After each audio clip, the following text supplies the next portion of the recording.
Memasak. Mga lalak balap. SMP, bagi lalak di SMP.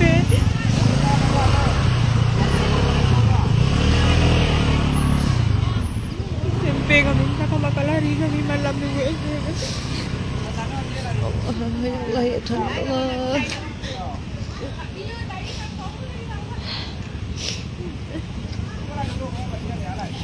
Jemaah ya Allah imah.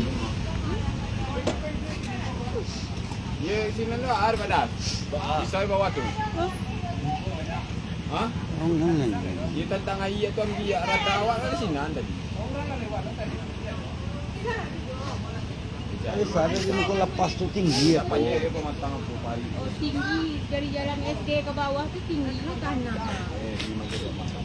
Boleh di situ ke dia? Awak macam dia mana mana? Ayo bang. Ah, dah. Ayo kadang nasi kadang bawah. Kalau tak sekang sekolah lebih pokok hanya kurang 5 tahun dia. Panjang. Banyak tak jual.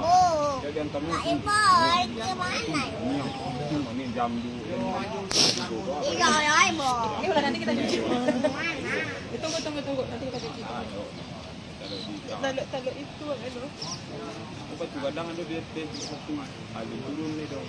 Turun kadang bagan dia ni tu antara satu dengan kaja tu. Mana ini guys?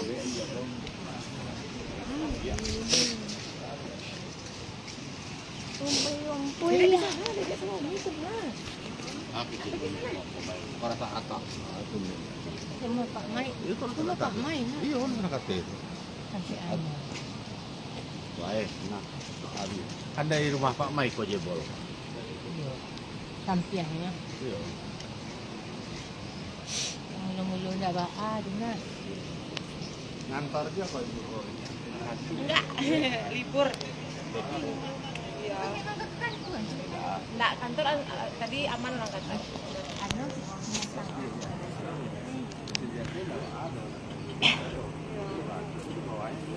Nak tahu ping keadaan rumah do ni, ping nak do pulang semalam do. Ping malam kami di Toto sini sama abang di tempat panen abang ni sih.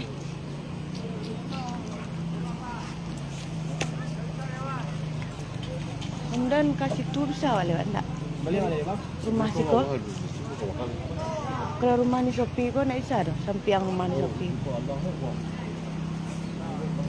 Makin lama makin Anu ah? Ya. Jom. Om jom. Jom. Jom.